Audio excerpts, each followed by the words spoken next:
किसी के बारे में सोचो ही मत, ना अच्छा ना बुरा।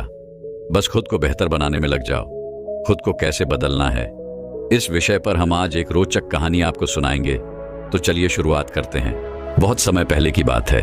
एक बहुत ही बुद्धिमान सन्यासी एक जंगल के पास अपनी कुटिया बनाकर रहा करता था। जो भी उनके पास अपनी समस्या लेकर आता, वह बहुत ही बुद्धिमानी से उसकी समस्या का समाधान निकाल देते।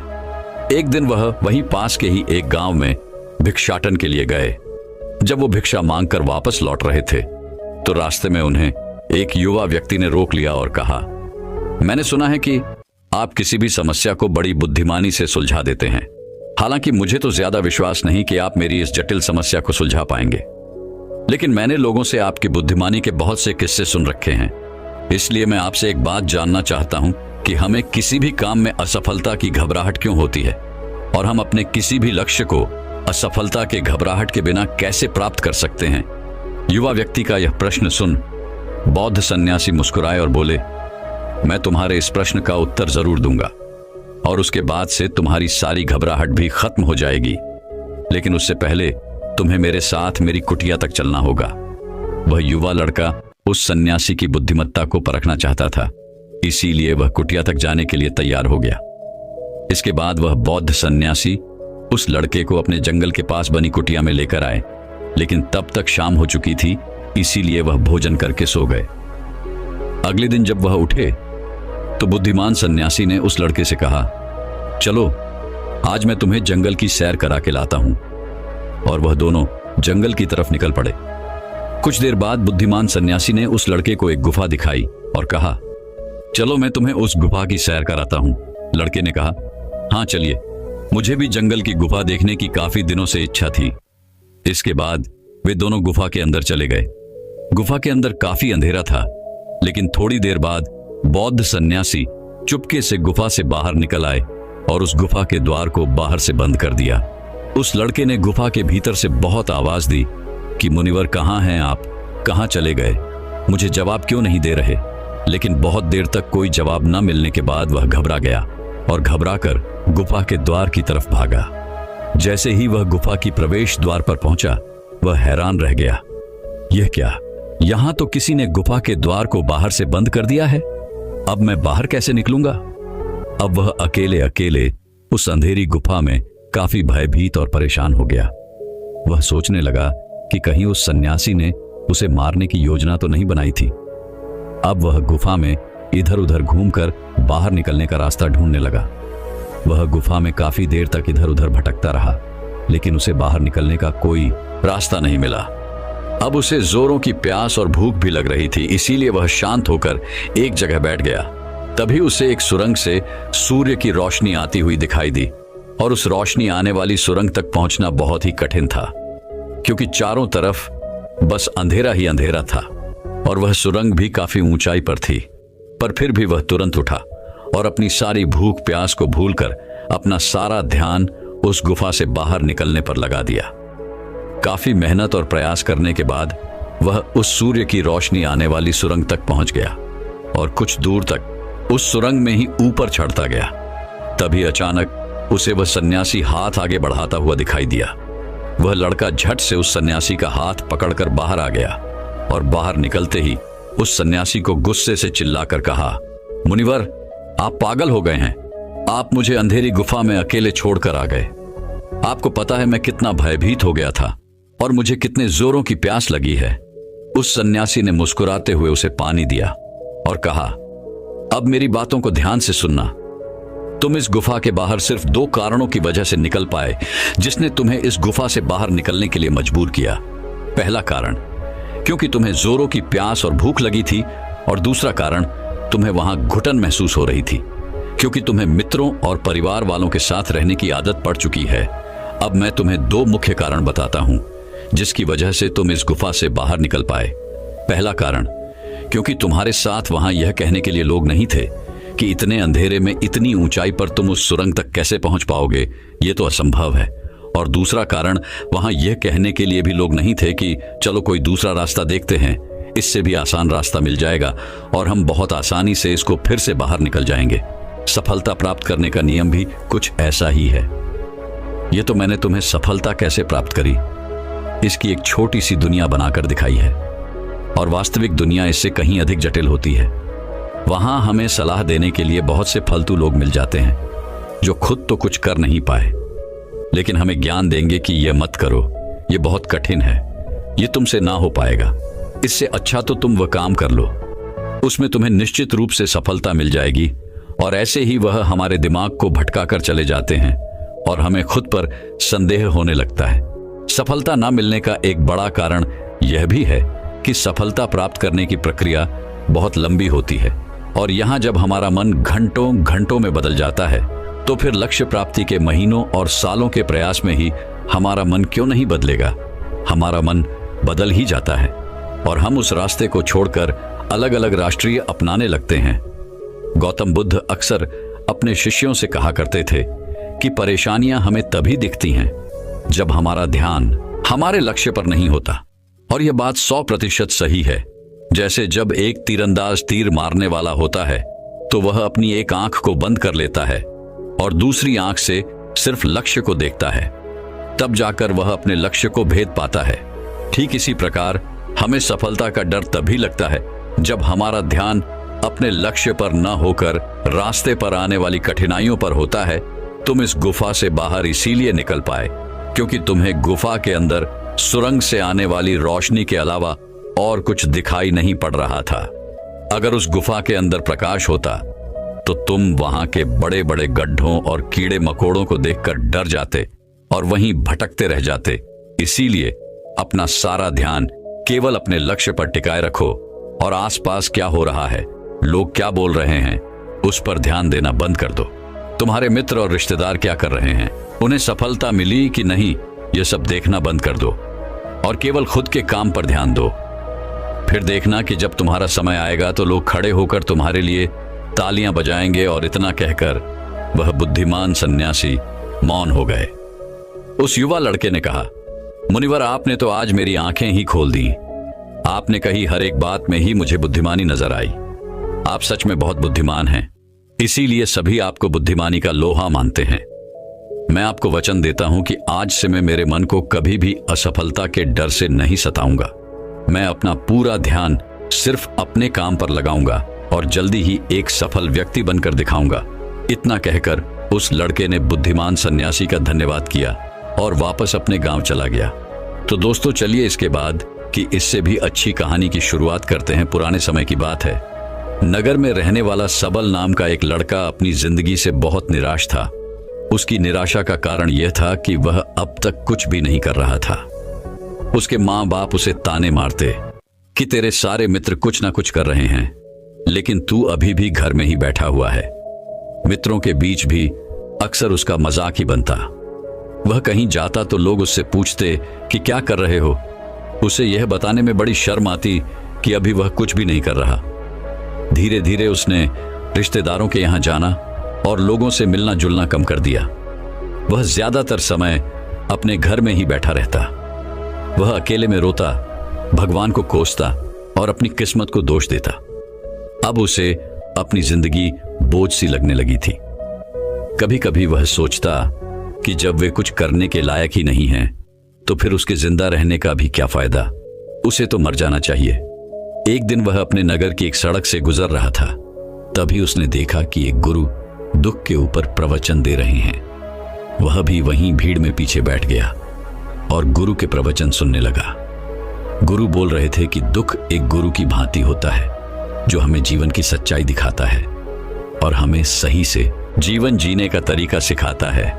आप चाहें तो अपने दुख रूपी गुरु से जीवन जीना भी सीख सकते हैं और चाहें तो उस दुख में डूबकर बैठकर रो भी सकते हैं। सबल भी गुरु की यह सारी बातें ध्यान से सुन रहा था, लेकिन उसे गुरु की यह बातें सही नहीं लगी। उसने खड़े होकर कहा, दुख कुछ भी सीखा कर नहीं जाता, सिर्फ पीड़ा देकर जाता है। दुख की पीड़ा अनंत होती है। ऐसा लगता है इसके बाद कुछ भी नहीं होने वाला, कुछ भी नहीं मिलने वाला। मृत्यु भी उसके सामने छोटी लगने लगती है। गुरु ने कहा, आखिर क्या दुख है तुम्हें? सबल ने अपना सारा दुख गुरु के समक्ष कह सुनाया और पूछा, क्या आपके पास मेरे इस दुख का कोई समाधान है? गुरु मुस्कुराए और बोले, जिस दिन तुम्हारे पास सच्चा दुख आए उसी दिन मेरे पास लौट कर आना, मैं तुम्हारे दुख का समाधान अवश्य करूंगा। इतना कहकर गुरु वहां से चले गए। सबल ने सोचा, क्या मेरा दुख सच्चा नहीं है? क्या जिस दुख से मैं गुजर रहा हूं वो झूठा है? कोई भी मेरे दुख को नहीं समझ सकता। जब माँ बाप नहीं समझ पाई तो गुरु क्या समझेंगे? अपने दुखों से परेशान होकर सबल ने एक निर्णय लिया कि अब वह कुछ करके दिखाएगा। उसने एक छोटा सा व्यापार शुरू किया, लेकिन उसमें उसे सफलता नहीं मिल रही थी। पर उसके घर वाले खुश थे कि वह कुछ तो प्रयास कर रहा है। वह अपने व्यापार में जुटा रहा और उसे धीरे धीरे सफलता भी मिलने लगी। फिर उसने रफ्तार पकड़ ली और सिर्फ 3 साल के अंदर ही वह एक बड़ा व्यापारी बन गया। अब सबल के चारों तरफ ऐसे बहुत से लोग थे जो उसकी चिंता करते थे, उसे पसंद करते थे, उसके काम की प्रशंसा करते थे। अब उसके घर वाले भी उसकी प्रशंसा करते नहीं थकते थे। दिन प्रतिदिन उसके मित्रों की संख्या बढ़ती जा रही थी। अब वह अपनी जिंदगी से बहुत ही खुश था। उसके कुछ मित्रों ने उसे सलाह दी कि जब तुम बड़े व्यापारी बनकर इतने खुश हो तो सोचो कि अगर तुम इस नगर के, इस राज्य के सबसे बड़े व्यापारी बन जाओ तो तुम्हारे पास कितना सुख होगा, कितने लोग तुमसे जुड़ना चाहेंगे, तुम्हारा कितना नाम फैलेगा। स्वयं राजा भी तुमसे मित्रता करना चाहेंगे और जरूरत पड़ने पर तुमसे ही धन उधार लेंगे। मित्रों की यह बात सबल के मन में घर कर गई। अब उसने और भी धन कमाने का प्रयास शुरू कर दिया, लेकिन उसे यह सब कुछ बहुत ही जल्दी चाहिए था। वह यह सब कुछ प्राप्त करने में अपना ज्यादा समय बर्बाद नहीं करना चाहता था। इसीलिए उसने ऐसे भी कार्य करने शुरू कर दिए जो उचित नहीं थे। उसने बड़ी मात्रा में अपने मित्रों से धन उधार लेना शुरू कर दिया। ज्यादा मुनाफा कमाने के लालच में अपने सामान में मिलावट करने लगा। उसने दूसरे व्यापारियों के खिलाफ षड्यंत्र भी रचे, उन्हें डराया धमकाया। जैसा जैसा उसके मित्र उसे कहते गए वह वही करता गया। वही इन तरीकों से ज्यादा धन तो कमा रहा था, लेकिन अब उसके जीवन में सुकून ही रह गया था। उसके मन की शांति गायब हो गई थी। उसे रातों में नींद नहीं आती थी। वह किसी उधेड़बुन में लगा रहता था। सुख सदन की सारी वस्तुएं होने के बाद भी उसे किसी में सुख नहीं मिल रहा था। एक दिन सबल अपनी गाड़ी में सवार होकर कहीं जा रहा था।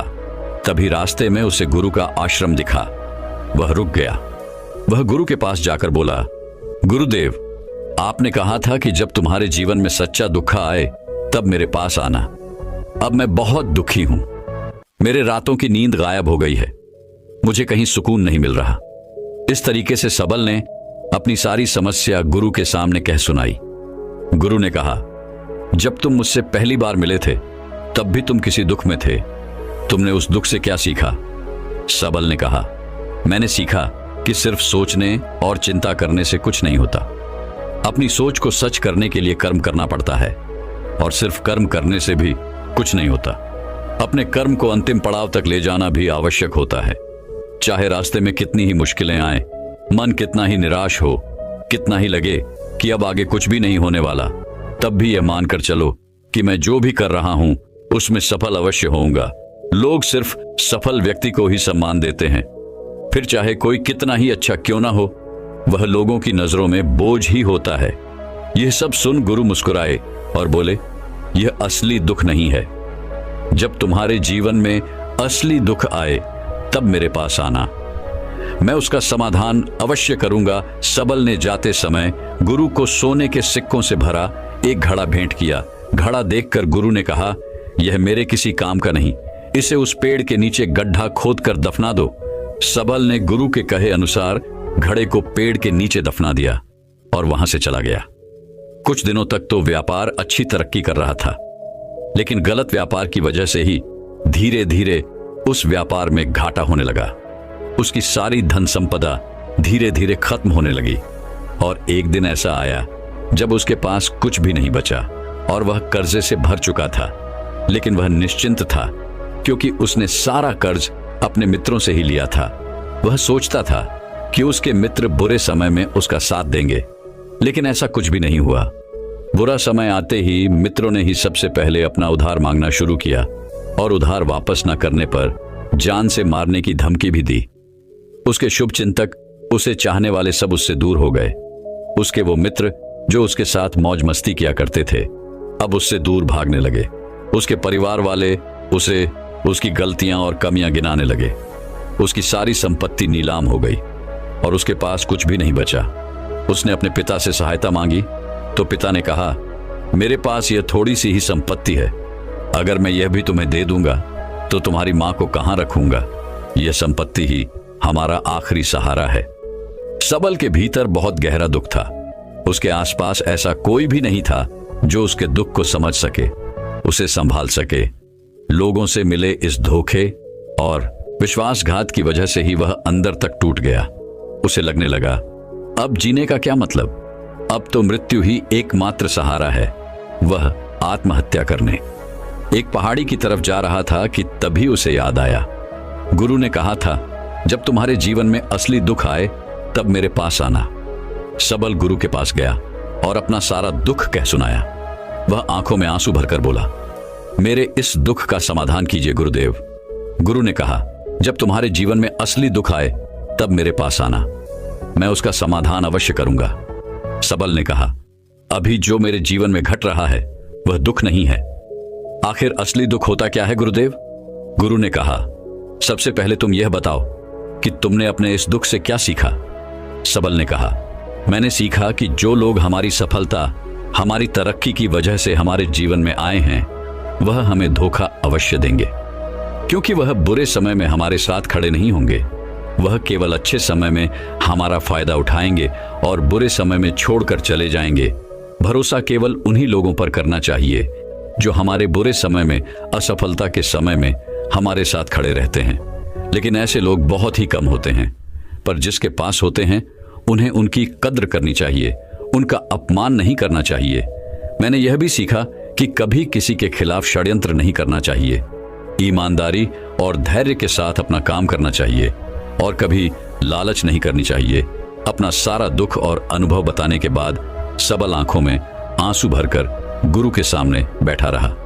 थोड़ी देर बाद गुरु उठे और उस पेड़ के नीचे गड्ढा खोदकर वह घड़ा बाहर निकाला जो सोने के सिक्कों से भरा हुआ था और उस सबल को दे दिया और कहा, जब तुम्हारे जीवन में असली दुख आए तब मेरे पास आना। सबल ने गुरु को धन्यवाद दिया और उन्हें प्रणाम कर वहां से चला गया। उसने उस घड़े से एक छोटा व्यापार शुरू किया और वह एक छोटा व्यापारी बनकर भी खुश था। उसने पूरी लगन और ईमानदारी से व्यापार किया। देखते ही देखते वह अपने नगर का फिर एक बड़ा व्यापारी बन गया। उसका जीवन खुशियों और सुविधाओं से भर गया। लेकिन कोई कितना भी अच्छा हो, कितना भी अच्छा काम करे, दान करे, लोगों की मदद करे, लेकिन जीवन में दुख तो आता ही है। तो सबल के जीवन में भी दुख आया। उसके माता पिता एक ही दिन में मृत्यु को प्राप्त हो गए।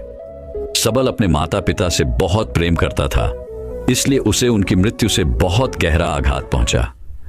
वह उन दोनों के पार्थिव शरीर को शमशान घाट ले गया, जहां उनकी अंतिम क्रिया की गई। वहां उसने अपने माता पिता के शरीर को जलते हुए देखा तो उसका मन बेचैन हो गया। उसके अंदर बहुत से प्रश्न उठने लगे। वह घर वापस आया तो उसने अपने माता पिता के घर और संपत्ति को देखा, जिसके लिए उसके पिता हमेशा लड़ते रहते थे। आज वो लावारिस पड़ी है। आज उसकी देखरेख करने वाली, उसके लिए लड़ने वाली इस दुनिया से ही चले गए।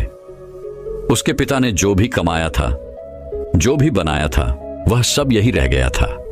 एक दिन पहले तक किसी से भी अपनी संपत्ति के लिए लड़ जाने वाले उसके पिता आज खुद इस दुनिया से अलविदा हो गए थे। उसका मन इसी तरह के अनेक विचारों के बवंडर में फंसा हुआ था। उसे अंदर से अकेलापन और डर महसूस हो रहा था। उसे कुछ खालीपन सा महसूस हो रहा था। उसे लग रहा था कुछ तो है जिसे वो समझ नहीं पा रहा। इसीलिए वो गुरु के पास गया। उसे देखते ही गुरु ने कहा, क्या जीवन में कोई दुख है? सबल ने कहा, वैसे तो जीवन में कोई दुख नहीं है गुरुदेव, सब सुख है, सब अच्छा चल रहा है। लेकिन आज मेरे माता पिता की मृत्यु हो गई। इस घटना से मेरा मन बहुत दुखी और बेचैन है। गुरु ने कहा, इसमें दुखी होने वाली कौन सी बात है? एक दिन तो सभी के प्रियजनों को मरना ही है। हमेशा जीवित न तो कोई रहा है और न ही कोई रहेगा। एक दिन तो तुम्हें भी मरना ही है। हो सकता है कल ही मर जाओ या आज भी मर सकते हो।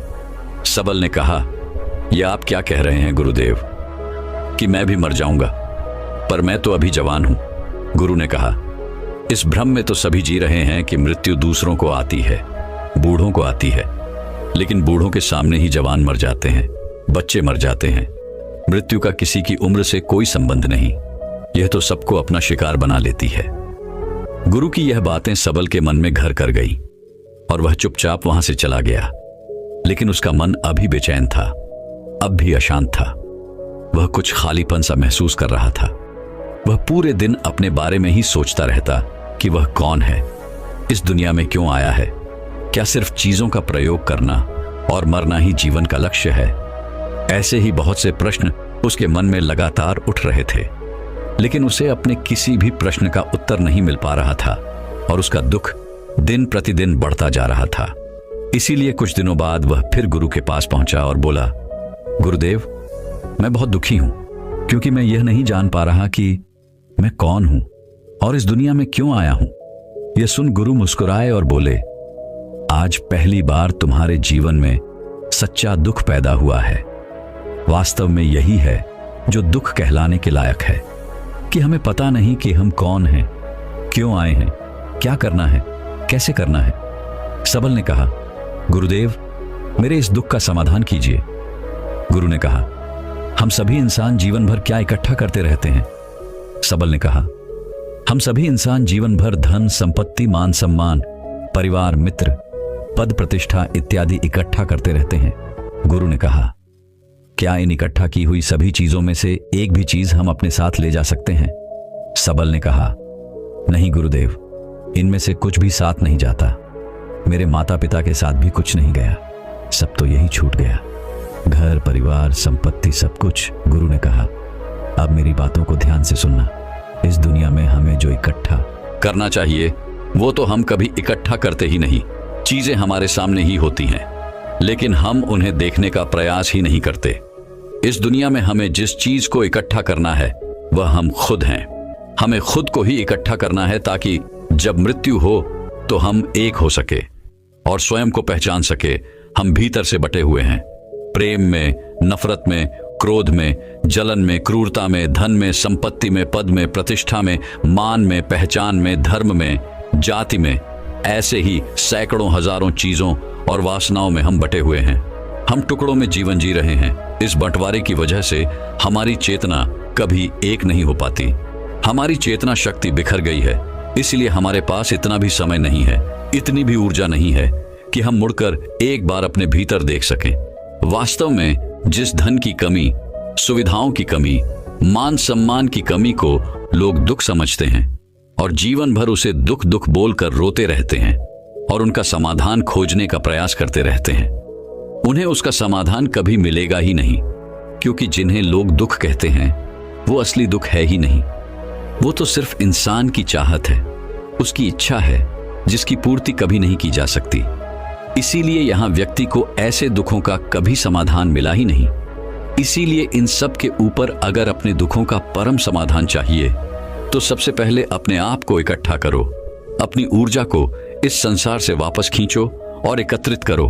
अपने ऊपर ध्यान दो, खुद पर ध्यान लगाओ। मृत्यु से पहले ही अपने आप को पहचान लो, ऐसे ही बिखरे हुए मत चलो। सबल ने कहा, तो क्या गुरुदेव हमें यह संसार छोड़ देना चाहिए, अपनी सभी इच्छाओं को मार देना चाहिए, किसी से प्रेम नहीं करना चाहिए, धन संपत्ति नहीं इकट्ठा करनी चाहिए, मान सम्मान की आशा छोड़ देनी चाहिए? गुरु ने कहा, एक बिखरे हुए मनुष्य के अंदर से कामनाएं, इच्छाएं और वासनाएं ऐसे ही निकलती हैं जैसे पहाड़ से कोई पत्थर गिर रहा हो जिस पर पहाड़ का कोई नियंत्रण नहीं है, सिवाय देखने, परेशान होने और कुछ होने के। इसी प्रकार एक बिखरे हुए मनुष्य की इच्छाएं अनियंत्रित और दुखदायी होती है। उसका अनियंत्रित मन कुछ भी इच्छाएं और कल्पनाएं करता रहता है और दुखी होता रहता है। लेकिन जब व्यक्ति एकत्रित हो जाता है तो वह जो भी करता है सब उसके नियंत्रण में रहता है, तब इच्छाएं भी उसकी इच्छा से निकलती हैं। सबल ने कहा, गुरुदेव आपने मेरे सच्चे दुख का समाधान कर दिया, आपका बहुत बहुत धन्यवाद। आज से मैं खुद को एकत्रित करने का प्रयास करूंगा। गुरु ने कहा, मानो शरीर में बहुत ऊर्जा है, बहुत शक्ति है और यह बेकार के कामों में भटक रह गई है, पृथ्वी की चीजों में लगी रहती है। यह ऐसा ही है जैसे कि एक अत्यंत शक्तिशाली मशीन किसी बच्चे के हाथों में दे दी गई हो और वह बिना सोचे समझे, बिना किसी नियंत्रण और जानकारी के बस इसकी शक्ति को कहीं भी बर्बाद कर रहा हो। इसीलिए अपने चेतना की शक्ति पर ध्यान दो और इसे एकत्रित करो। सबल को अपने प्रश्नों का उत्तर मिल चुका था। उसने गुरु का धन्यवाद किया और चुपचाप वहां से चला गया। दोस्तों, मैं उम्मीद करता हूं कि यह कहानी सुनने से आपके जीवन में अच्छे बदलाव आए होंगे। आपको इस वीडियो से क्या सीखने मिला, ये कमेंट करके जरूर बताएं और अपने परिवार, दोस्तों या आपके करीबी इंसान के साथ ये कहानी शेयर करके उन्हें भी इस ज्ञान से